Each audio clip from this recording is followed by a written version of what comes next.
Le 29 mai, Jésus dit « Viens, petit Jean, j'ai beaucoup de choses à te dire pour apaiser ta douleur. Pour commencer, viens et bois. Tu as plus de chance que Jean. Lui, il a appuyé sa tête contre ma poitrine, mais elle n'était pas encore blessée. Toi, tu es serré contre ma poitrine transpercée, et tu peux boire l'amour qui jaillit de mon cœur blessé. Sois bonne, sois tranquille. Je te tiens comme une mère tient dans les bras son enfant malade pour le consoler de sa souffrance. Oh, tu ignores tout ce que tu as accompli, tout ce que tu accomplis encore grâce à tes tourments. Tu as l'impression de ne rien faire parce que tu ne sais rien faire d'autre que souffrir. Or, tu fais beaucoup, beaucoup plus que lorsque tu enseignais, que tu priais, que tu travaillais pour moi. Car alors, c'était toi qui agissais et qui m'offrais ce que tu faisais ou voulais faire. Je l'acceptais, car je suis bon. Je l'acceptais, car je ne dédaigne rien. Je l'acceptais, car j'enrichissais tes pauvres actes de mes mérites. Mais maintenant, c'est moi qui agis, et je fais tout. Je prends tout. Je veux tout. Je ne te laisse pas une miette de ta richesse de vie, de santé, de force, de tranquillité, de liberté. J'entends par là la vie, la santé, la force, la tranquillité et la liberté humaine. J'efface tout, je supprime tout. À toi, en tant que femme, rien. À toi comme âme, je me donne moi, c'est-à-dire tout. Écoute ton maître. Avant de te dire 2 choses que tu désires savoir, je veux t'indiquer ton programme de souffrance pour tes journées de la semaine. Voyons les grandes catégories pour lesquelles il faut souffrir, celles pour lesquelles j'ai souffert moi aussi dans ma passion. Le clergé, les désespérés, les pécheurs, les idolâtres, les âmes en attente de retourner à Dieu. En d'autres termes, pour toi, les âmes du purgatoire. Pour moi, il s'agissait alors des justes des limbes. Il y a 7 jours dans la semaine. Pour répondre aux besoins de 3 catégories, il en aurait fallu 7 fois 7. Mais il n'y en a que 7. C'est donc de la façon suivante que tu vas souffrir. Le dimanche, le lundi et le mardi, ce sera pour le clergé. Dans le clergé, j'inclus tous les consacrés, de quelque manière que ce soit. Pourquoi 3 jours pour eux seuls? La raison en est que si l'on considère leurs besoins, les 7 n'y suffiraient pas. Qu'est-ce que le clergé pour la grande masse des fidèles?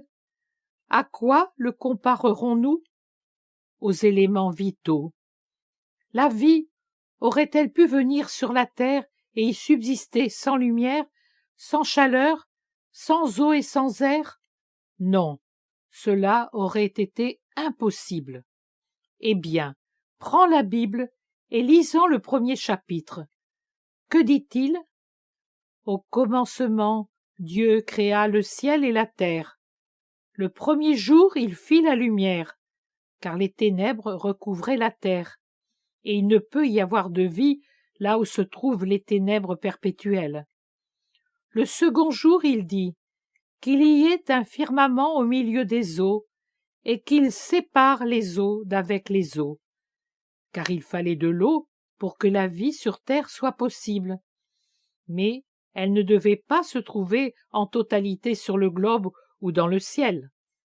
Il lui fallait descendre au bon moment, se rassembler là où c'était juste, remonter de façon appropriée. Sinon, la terre serait devenue poussière ou bourbier. Le troisième jour, Dieu créa la mer en rassemblant les eaux. La mer, c'est cet énorme bassin où se jettent toutes les eaux terrestres et qui sert à alimenter toutes les eaux célestes que les nuages vont déverser de nouveau sur la terre. Il a donc fallu 3 jours pour préparer la terre à être habitée. Puis, le 3e jour, il l'a revêtie d'herbes et de plantes, afin qu'elle puisse désormais recevoir des semences et en faire une flore utile. C'est alors que, après la lumière, l'eau et l'air qui existaient déjà sur la terre, Dieu allume la source de la chaleur. Par le soleil, il perfectionne la lumière, par les étoiles, il règle les marées, les flux des vents et ceux des eaux célestes. La terre est alors prête à recevoir les animaux et, en dernier, sur la terre, ainsi complétée par toutes ces bonnes choses, l'homme, le roi. Si la semaine comptait plus de jours, je t'en aurais imposé 4 consacrés à faire pénitence pour le clergé. Cela est en effet aussi nécessaire à la vie de l'esprit que ces 4 éléments vitaux à la terre que sont la lumière, l'eau, l'air et le feu. Mais comment la lumière pourrait-elle exister si elle est éteinte ou obscurcie? Comment l'eau pourrait-elle exister si elle est aride?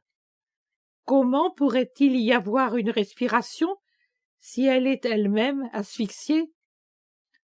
Comment le feu pourrait-il exister si c'est de la glace? Ô mes pauvres âmes, vous êtes miennes parce que je vous ai conquises par ma mort. Mes pauvres, pauvres âmes qui ne cessez de vous affaiblir, comme des plantes qui viendraient à manquer d'air, de lumière, de chaleur et d'eau. Quelle peine vous me faites!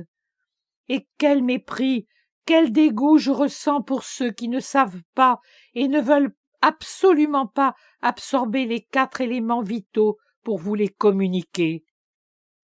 À quoi servent-ils donc ceux-là? Quelle mission accomplissent-ils? Celle que j'ai confiée au clergé? Non, la mission de leur profit est celle de disperser ce que moi j'ai rassemblé. Oh, je suis à 2 doigts de les frapper. Maria, regarde et tremble à la vue de mon visage. C'est avec ce visage que je leur demanderai.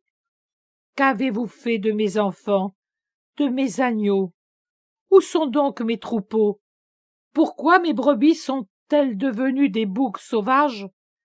Pourquoi ont-elles été mises en pièces par les 4 ennemis de l'homme, la chair, la science, le pouvoir et le démon? Pourquoi ont-elles été ainsi aveuglées, blessées, dispersées, affamées, assoiffées?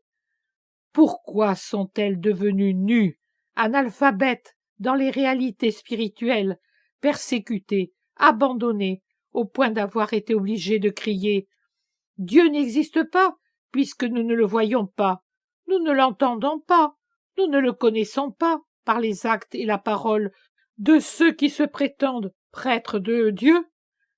Pourquoi avez-vous frappé et crucifié sur une croix, à vous les meilleurs, ceux qui ont eu le tort à vos yeux, le tort impardonnable d'être meilleurs que vous en matière de foi, d'espérance, de charité, de sacrifice, de chasteté, de détachement de tout ce qui n'est pas moi et moi crucifié? Je les avais comblés d'eau pure et de farine de qualité destinée aux affamés et à ceux qui mouraient de soif spirituelle, pour remplacer les citernes desséchées et les greniers que trop de charançons avaient pris pour demeure. J'avais fait d'eux une lumière et de la chaleur pour ceux qui cherchent dans les ténèbres un guide qui les conduise à Dieu, et dans le gel un feu pour ne pas mourir. Ils furent déjà sur ma croix, et cela bien volontiers, en votre faveur également. C'était suffisant pour qu'ils souffrent, ô serviteurs présomptueux et paresseux, qui n'avaient jamais voulu souffrir de quoi que ce soit, pas même de fatigue physique, ni de cette humiliation salutaire de vous voir surpassés en héroïsme par mes fidèles serviteurs. Ces derniers, je les serre sur mon cœur, car c'est grâce à eux que la lumière et la parole sont restées sur la terre, comme des étoiles qui brillent à travers les siècles au cours de leur trajectoire, afin que le ciel resplendisse toujours sur les hommes et que ceux-ci puissent le trouver et dire « Dieu est là ». La parole de Dieu scintille dans ce rayon, et je peux encore l'entendre juste assez pour croire, espérer et aimer, pour être sauvé. C'était suffisant pour qu'ils souffrent, mais vous vous êtes affiliés à Satan pour les torturer. Or, vous voyez, leurs blessures dues à vos tortures ont été soignées par le baume qui me sort du cœur. Ils ont bu réconfort, ivresse sainte, paix et amour, l'amour d'un Dieu, en restant ainsi, comme je les tiens, pas même de fatigue physique, ni de cette humiliation salutaire de vous voir surpassé en héroïsme par mes fidèles serviteurs. Ces derniers, je les serre sur mon cœur, car c'est grâce à eux que la lumière et la parole sont restées sur la terre, comme des étoiles qui brillent à travers les siècles au cours de leur trajectoire, afin que le ciel resplendisse toujours sur les hommes et que ceux-ci puissent le trouver et dire « Dieu est là ». La parole de Dieu scintille dans ce rayon, et je peux encore l'entendre juste assez pour croire, espérer et aimer, pour être sauvé. C'était suffisant pour qu'ils souffrent, mais vous vous êtes affiliés à Satan pour les torturer.